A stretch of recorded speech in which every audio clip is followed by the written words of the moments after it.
رب کائنات نے قرآن مجید فرقان حمید میں ارشاد فرمایا کل نفس ذائقۃ الموت۔ رب کائنات نے اس آیت کریمہ میں موت کی حقیقت کو بیان کیا۔ مالک کائنات ایک تو یہ ارشاد فرما رہا ہے کہ ہر نفس نے، ہر جان نے موت کا ذائقہ چکھنا ہے، لیکن اسی آیت کریمہ کی اگر گہرائی میں تھوڑا ڈوب کر سوچیں اور سمجھنے کی کوشش کریں تو مالک کائنات اس آیت کریمہ میں موت کو ذائقہ سے تشبیہ دے رہا ہے، اور اللہ رب العزت فرما رہا ہے کہ موت ایک ذائقہ ہے۔ کیا ہے؟ ایک ذائقہ ہے۔ رب کائنات موت کو ذائقہ سے تشبیہ دے کر ہمیں موت کی حقیقت کو سمجھا رہا ہے کہ دنیا میں بسنے والوں، جس طرح ذائقہ ہر کوئی جانتا ہے کہ اس کی اپنی حقیقت کوئی مستقل نہیں ہوتی، دائمی نہیں ہوتی، جس طرح ذائقہ ایک عارضی شے ہے، اسی طرح موت بھی دائمی نہیں ہوتی۔ موت جب کسی پر آتی ہے، کسی کو ختم کرنے نہیں آتی، زائل کرنے نہیں آتی، مٹانے نہیں آتی۔ جس طرح ذائقہ عارضی ہے، اسی طرح موت بھی عارضی شے ہے۔ موت بھی عارضی شے ہے۔ موت آتی تو ہر کسی پر ہے، لیکن آ کر مٹاتی نہیں، ختم نہیں کرتی، فنا نہیں کر جاتی، بلکہ موت ایک عارضی شے ہے۔ موت انسان کو ایک گھر سے اٹھا کر دوسرے گھر تک پہنچانے آتی ہے۔ تو گویا پہلا نقطہ سمجھ آیا، موت انسان کو فنا کر دینے کا نام نہیں، انسان کو مٹا دینے کا نام نہیں، بلکہ موت ایک گھر سے دوسرے گھر میں پہنچا دینے کا نام ہے۔ سامعین محترم، اسی لفظ موت سے انسان کے سفر زندگی کا تسلسل بھی سمجھ آتا ہے۔ یہ جو موت ہمیں نظر آتی ہے، بعض لوگ سوچتے ہیں کہ انسان مٹ گیا، ختم ہو گیا، تو سمجھ لیں یہ موت زندگی کا اختتام نہیں ہے۔ موت زندگی کا اختتام نہیں ہے۔ اور دوسرا مغالطہ بھی ایک ہے کہ جب انسان پیدا ہوتا ہے، ولادت ہوتی ہے، ہم سمجھتے ہیں کہ انسان کی ابتدا یہ ولادت ہے، یہ دنیا کی ولادت، یہ انسان کی زندگی کی ابتدا نہیں، اور یہ دنیا کی موت یہ انسان کی زندگی کی انتہا نہیں۔ انسان اس دنیا میں آنے سے پہلے بھی تھا، اور انسان اس موت کے بعد بھی ہے۔ اب ذہن میں سوال پیدا ہوا کہ انسان اس دنیا میں آنے سے پہلے کہاں تھا اور بعد میں کہاں ہے؟ تو آئیے میں پہلے کے چند ادوار سمجھا دوں۔ سامعین محترم، تھوڑا باریکی سے سوچیں۔ انسان جب اس دنیا میں آتا ہے، ولادت ہوتی ہے، پیدا ہوتا ہے، انسان اس سے پہلے بھی زندہ تھا، اس سے پہلے بھی زندہ تھا، لیکن کہاں تھا؟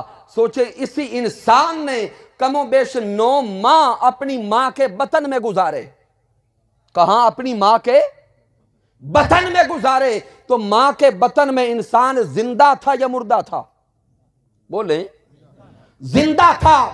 ماں کی بطن سے بھی پہلے انسان عالم ارواح میں زندہ تھا، عالم ارواح سے بھی پہلے انسان عالم سری میں زندہ تھا۔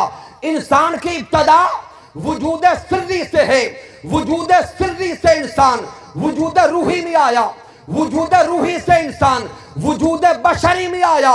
یہاں تک دنیا میں آنے سے پہلے انسان زندگی کے 3 ادوار گزار چکا ہے۔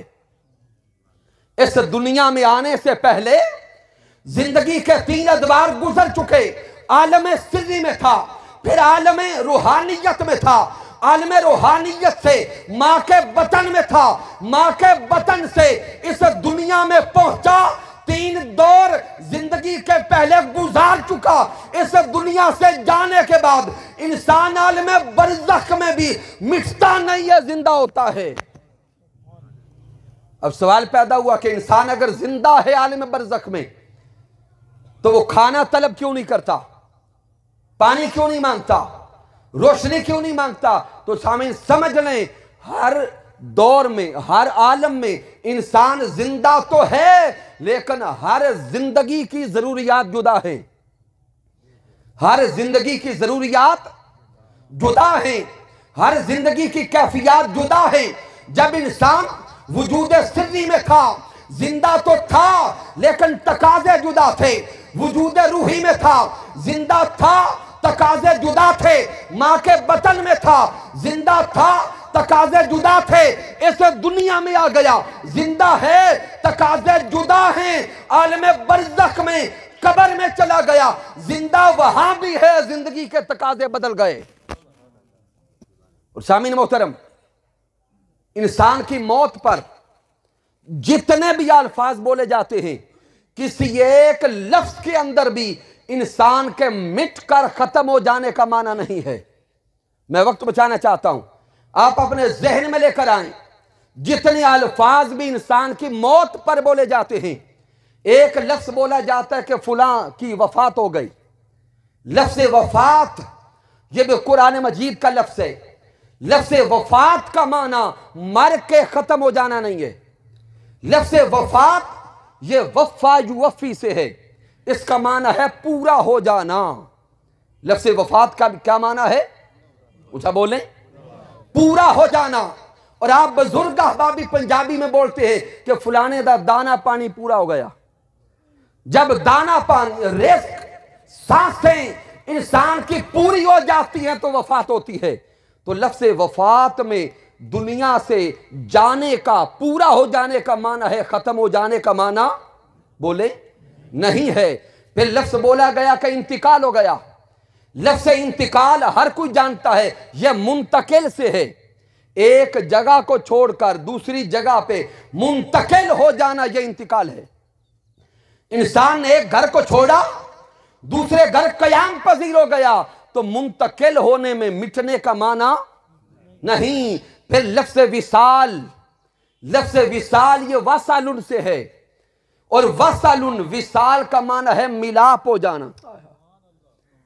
وصال کا معنی ہے ملاپ ہو جانا، ملاقات ہو جانا، کسی سے مل جانا۔